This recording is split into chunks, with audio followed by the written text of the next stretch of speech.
the NDP leader Jagmeet Singh, perhaps the most dramatic shift. I don't know if it was so dramatic.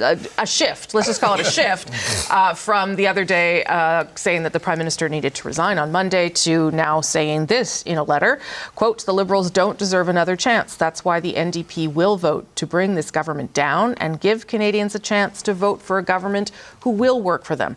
No matter who is leading the Liberal Party, this government's time is up. We will put forward a clear motion of non-confidence in the next sitting of the House of Commons." That is the very first time that Jagmeet Singh has said that. He did rip up his supply and confidence agreement with the government. He then went on to vote to support the government. The Conservatives would remind you 8 times. So this is a significant shift and perhaps a sign of a couple things, that the NDP realize that supporting the government is not helping them, and that an election is perhaps a risk worth taking at this stage. Maybe as we wait for Pierre Poilievre, let's just talk about where their heads are at right now. Fred, I'll bring you in for that. I mean, they have been calling for an election more urgently now, and I think we talked about it on Monday. But because you would like the election too, the idea that for the good of the country, right? Okay, not the Conservative Party. You're funny. Fred Delorey, patriot. That's how we're going to see for him from now on. If there were to be a leadership race, that changes a lot of factors. It changes who you're running against, which I have spoken to Conservatives who have said, we'd prefer to run against Justin Trudeau because he's got all the baggage. And it changes the timing, and it potentially changes, the dynamics, because if there's a leadership race, who knows what Donald Trump will do during that period. Exactly. And that could also change things here. So give me your thoughts on sort of the leadership race versus election. So, look, when it comes to a leadership race, we could be dragged out into a long Liberal civil war that's now in the public, in the front pages of the news for months and months and months, while we're dealing with a trade war with our closest partner in the U.S. It's going to be potentially catastrophic for us. We need a government right away that could take him on. We need a mandate. Okay, but how does it affect the Conservative Party? Put aside Canada. I would say if the Liberals bring in a new leader, I think the Liberals are still heading down a path of defeat, no matter who's going to be running it, particularly if it's a Chrystia Freeland or a Anita Anand or Dom LeBlanc, anyone who's been a part of this for the last number of years. Pretty hard to differentiate yourself and to say we're not a part of all of the bad things that we think have happened at the countries and the state it's in. So is that why Conservatives? Is that why Conservatives constantly attack Mark Carney? Because as an outsider, he has an advantage. I think it's the view of that he was likeliest to win the leadership, so it's prepositioning that. He's now kind of tied himself to the Liberals though with this weird economic role he took as an advisor. So there's still some holes that can now be poked at him, along with the other things. Christy Clark is the really only true outsider that I think can mount a campaign, and she's won a leadership before. But at the end of the day, I think it's too little too late for where the Liberals are. I think Trudeau will lead them to 4th. I think if they have a new leader, they might be able to come in 2nd against the Bloc.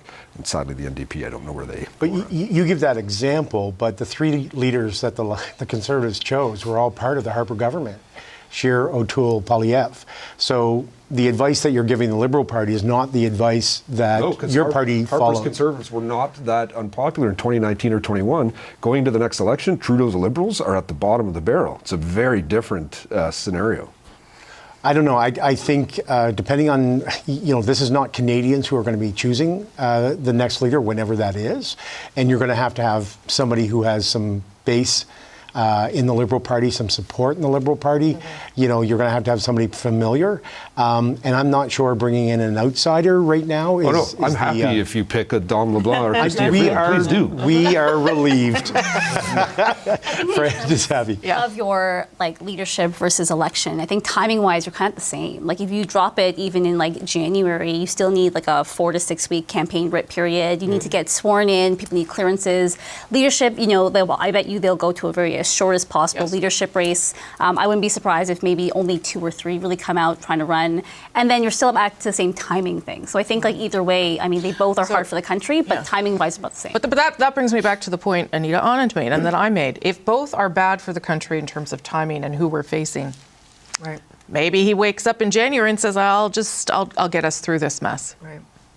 Yeah, well, but then the problem is the calendar is no longer his to control, right? Jagmeet Singh's statement today, the dramatic, not so dramatic shift, at least the clarity.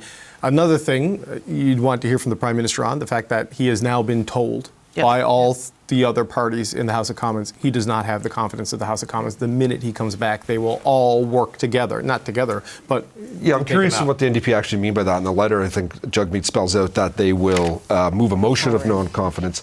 Doesn't mean they may not vote on some other things before they get to their own motion. Well, if there's border measures, for example, and a budget, things that need to be brought in right now, like well, maybe we'll see, right? Like this, there's now an extra layer of uncertainty about the capacity of this government to respond to the U.S. issue because of this. And the NDP may have put some lines in there that are a bit cute that may try to give themselves some wiggle room. Yeah, I mean, what if the government comes back and says we're going to do this for seniors, we're going to take the GST off? I mean, that would be pretty hard for Jagmeet Singh to vote against, right? There's ways there might be ways to buy him off still. They would vote against the first non-confidence motion, just that they would present their own and vote against. I'm just looking for the letter now so I get the exact wording. So that's what I'm shuffling around. But that's one of the things that they're always up against, right? They need to go to an election, but they can't be like their goal is to move away from the Liberals, but their goal is not to move closer to the Conservatives, right? Like they need to control that narrative a little bit. And I think that's what we're seeing with Jagmeet saying we're going to put forward a motion of non-confidence and we're going to vote against. Of our own. Yeah. We're